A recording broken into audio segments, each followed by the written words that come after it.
Hey guys, Michael Ketchen here with another episode of the Michael Ketchen Show, and I'm joined by some repeat guests. I've got Michael Packard back on. How we doing, Mike? Hey.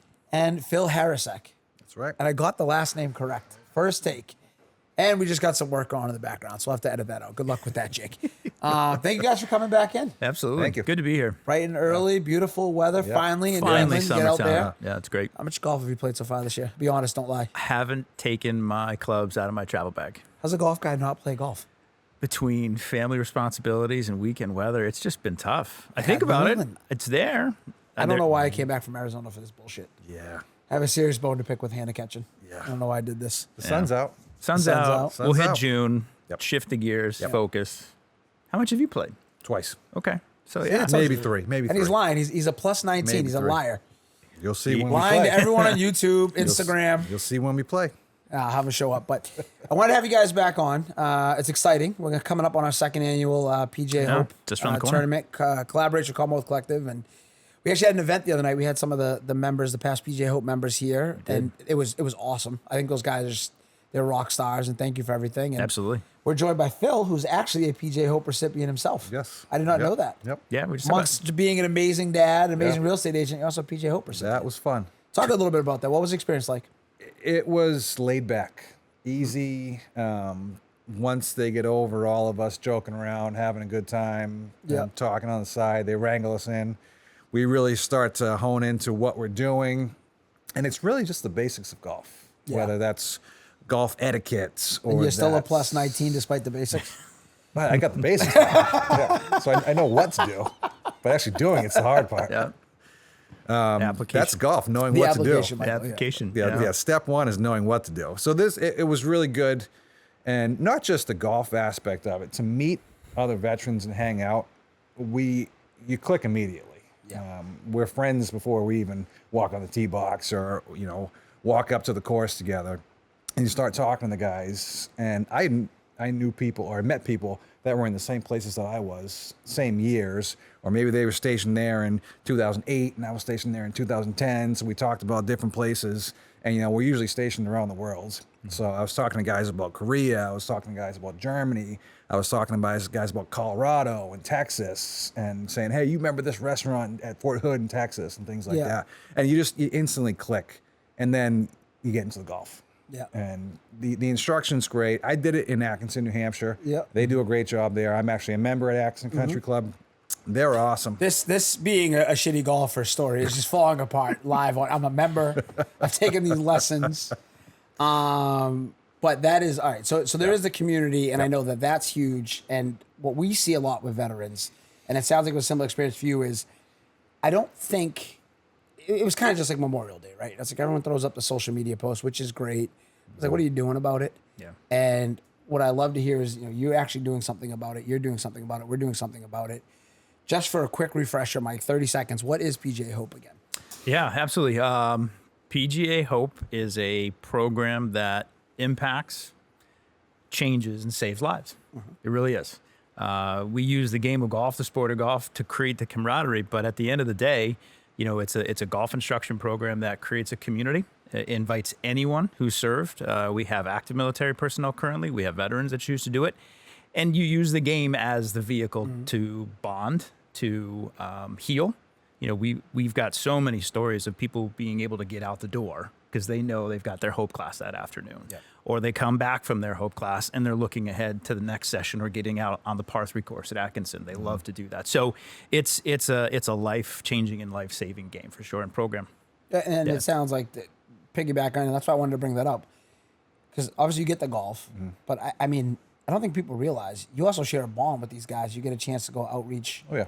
Unless you've been in the front lines Yep. and deal with that. I mean, I'm assuming you made some memorable connections, but it's also like, as someone who's your friend, as someone who knows you, I don't think we realize enough how much stuff veterans are dealing with. And that's what drew me to the program right away is it's a community a little bit. Some of those relationships, I'm assuming you stayed in touch with some of those guys. Or out of it. I made friends from that few weeks I was there, guys I still talk to now, and they'll send me a text randomly, hey, let's go golfing on this day, just because I met them at the PGA Hope. Yeah, and that's so big, especially with the PTSD and everything that these guys are dealing with, and just the appreciativeness. And I say it all the time to people. I mean, you guys have heard me at the events. I wish we could do even more for veterans. We're trying to. I mean, we're all here. We're all benefit. We're sitting here recording a podcast. Absolutely. Because someone else went and fought for this freedom and this right that we have. And it kills me. And like I said, I wish we could do more. We'll continue to do more. But I think it can't be understated that something as simple as a game of golf can have these connections. I mean, Phil, you're an incredibly successful guy, right?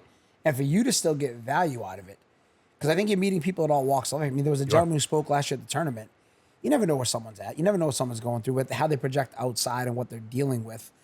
I mean, when you get out of the service and you transition, what is that? Like, you just looking for an outreach when you get out of there? I think it's different for everyone. You're just kind of lost, because I was there for 10 years and I knew what I was doing every day for 10 years. 10 years. Yeah, I joined when I was 18, so I didn't know anything different. That's all I knew from 18 to 28. Yep. So when you get out, you're kind of lost. Like, what do I do? And I had no clue what I was doing. It took me years to figure it out. I figured it out a lot quicker than some others.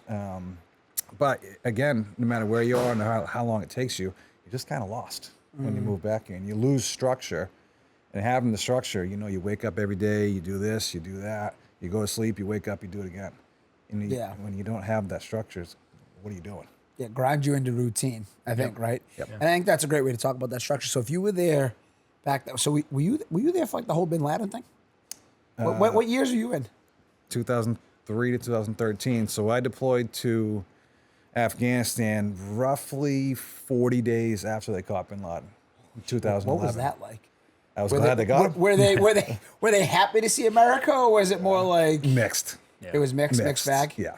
Was that just fucking wild? At that point, we've been there for so long, and it was like, I look back now and I can say this: what are we doing? What are you doing there? Yeah. And that's the kind of the way they looked at us. You've been here for years. What have you accomplished? Yeah, they caught Bin Laden, but at the same time, I feel like to them, we overstayed our welcome. Me at the time. Someone had to make a lot of money. Well, shout out to Halliburton. Not gonna get into that one. I told you it's unscripted. Yeah. We're going right there right now. Me at the time, you go in and you just do what you're told, and you think this is your job. This is what you need me to do for my country. I'll go do it. You're not thinking why. You're not thinking what are you doing there. It's just you do what you're told. And that's crazy. And that goes back to what I liked about PGA Hope when we met you, Mike, is you talked about structure, but there's also, I feel like, in the military, sense of community. And I feel like as humans, what doesn't get talked about enough is when you take away that sense of community, and now you're kind of lone wolf. And as people, we're not meant to be lone wolves. Like, I saw this great thing the other day. A guy was talking about, it was actually a former military buddy of mine. They went to visit New York City. He hadn't been there in like 20 years. And he's from rural America. And he goes, the weirdest thing is, in rural America, there's a sense of community, even though you might not see your neighbor for a month. In a city where you're surrounded by millions of people, he never felt so lonely. And it kind of blew my mind. And I feel like the PGA Hopes of the world. Can you talk a little bit about that, Mike? I'm sure that must come up, but I mean, it's more than the golf. These guys are interacting. They're hanging out. What does that look like? What can someone expect if they do get involved in the community side? Well, you said it pretty clearly. I mean, the word community, if you really think about it, there's depth to it. You got a logo that you wear as you served, right? And we have a logo for a brand for this program. And we've got veterans all across the United States that are Hope graduates. So you're used to being a small statistic. There's only 2% of the population that actually choose to serve. So if you look at how many veterans we have right now that are in Hope or graduated from Hope, it's a small number. They're back in that community, that small knit group. And I love getting stories and emails from Hope graduates in different parts of the country. They're coming up for vacation. Where's the closest Hope program? Can I go check one out? Absolutely. You're welcome. Open door policy, You said earlier, the more that we can do, the more programs we can provide, the more hospitality we can provide. Just saying thank you, Sitting on a couch, having a conversation with somebody, like slow down a little bit. You don't know what that person's gone through or what they have to deal with every day. So the program is a brand for sure, but there's community behind it. There's a bond that veterans can have, and hopefully they use that and it continues to grow. And I think our goal by 2026 is to have 25,000 veterans have gone through the program is the goal. Why not 30? Why not 35? It's such a honor to be able to do this. More people should have exposure to it, in my opinion. Yeah, and we're trying to double, waiting for Phil and Angela to write that big check. We're trying to double. So I think we did 20-something thousand last year. Our stretch goal is 50,000 this year. Yep. So I'm putting Phil and Angela down for 10 grand. Like it. We're going to get that there. Yeah. They're going to come in and take that big sponsor. Someone already took the dinner sponsor. You messed that up. You got to get in there. Every dollar helps, though. I mean, it is cliche for people to say that, but it's true. We talked. My mother gave $50. Absolutely. She was ecstatic. For every veteran to go through one of our programs here in New England, it's about $380. Yeah. And, you know, that's your half a car payment. That's what we spend in food and beverage. But that could be access that someone has to this community, to the program. So $50 here, $50 here, it adds up. And that means another veteran's getting into PGA Hope. Yeah, we're gonna drop the link, and what I want everybody when they do see this to kind of think about is, one, we're raising awareness for a really good cause. Two, you're seeing something as simple, kind of like what you were talking about, something as simple as golf, something as simple as just hanging out, staying in touch. And again, not to keep picking on Phil, but I know Phil. Phil's a very smart, successful guy. Phil's, I would say, got his shit together. I can never relate on a personal level to the demons and the things that you fought and faced. For that, I mean, dude, I wouldn't even guess you did a decade, right? I had no idea. I remember we talked last time I was in the Army. That's kind of vague. Now you get that sense of community, those people that, like you said, you can relate to, you can have that experience. And I think it kind of brings it full circle. What I would imagine too, and Phil, not to put you on the spot, but Mike, you could probably speak to this. I got to imagine when people are joining PGA Hope, they're all different walks in life, right? Like you joined, what you said 2 years ago? Yep. So I mean, think about it. You're successful, you're in real estate, but you're also a transition out of the COVID stuff. So you're looking for a sense of community. You've also got some guys that might be looking to a Phil as a mentor, as a role model, and I don't think that can be understated. I mean, would you agree with that? I agree. All right. You want to expand upon that? Or Because I want to know, you're going to get a bunch of mentors and Big Brother programs out of this. I'm fine with that. Yeah. You see people that, I don't know if I'd call myself successful, but I'm doing all right. And I would say you're successful. Some people aren't, and it's some of it's your mindset, some of it's the situation that you're in, some of it's your location. And you meet somebody and it's like, you're a good person. Let's hang out. Maybe I can learn something from you. You can learn something from me. You can help me do something. I can help you do something. And we're not looking for anything in return. We just want to, for lack of a better term, just hang out and have some fun. And if I pick your brain for a little bit, you pick mine, maybe I can help you. Yep. It feels good. 100%. Yeah. Do you have anything to add to that? Yeah, I mean, I think what I enjoy most about it, to your point, I'm a civilian, didn't serve. We've talked about that.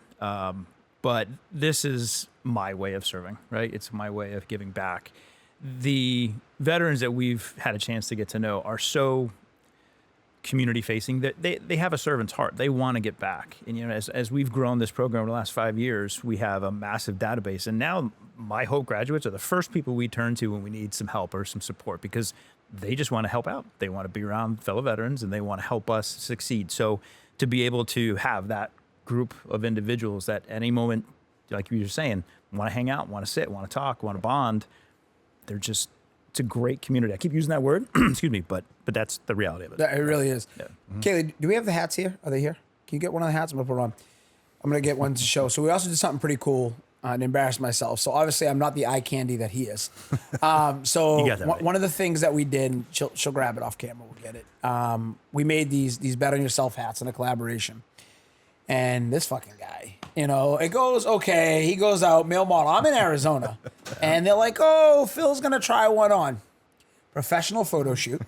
It's out here dunking on me, on my own brand. It's a making good me look. look good, like Mr. GQ over here. It was good. I saw the picture. Yeah, it did look good. It was the camera angle. Oh, is that what it was? It was the camera. So humble. Really good camera. Damn, good Russell filters. Wilson, just killing my own hats, But no, I want to get that out there because she grabs one. I figure we can promote that and get into it. But I'm excited. Like I said, my goal. I'm going to win the tournament this year.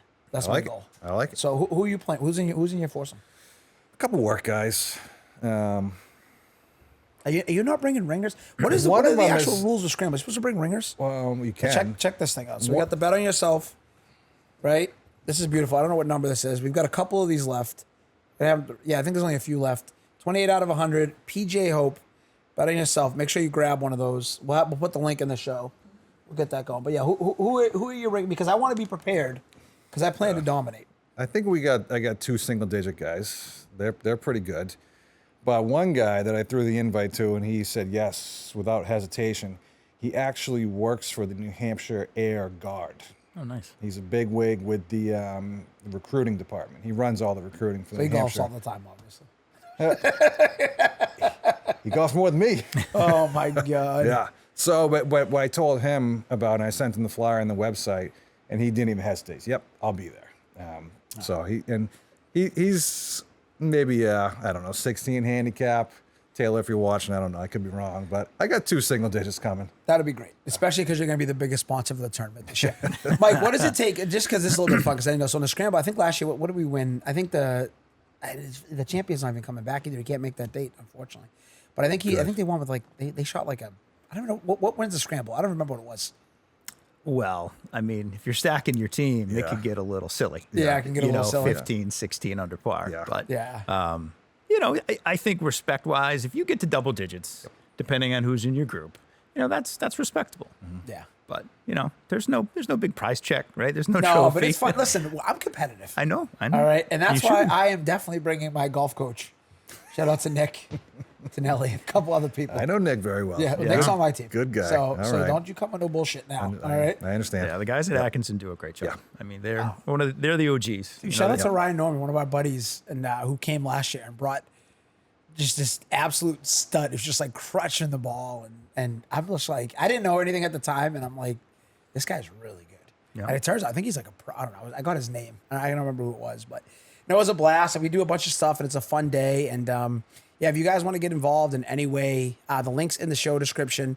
And like I said, please reach out to PGA Hope. We have the tournament June 16th. We'll be getting a bunch of coverage. Again, buy the hats. But outside of that, thank you guys again for being here. We're Absolutely, going to of link to course. it. He's Michael Packard. He's Phil Harasek. I'm Michael Ketchen. And as always, bet on yourself.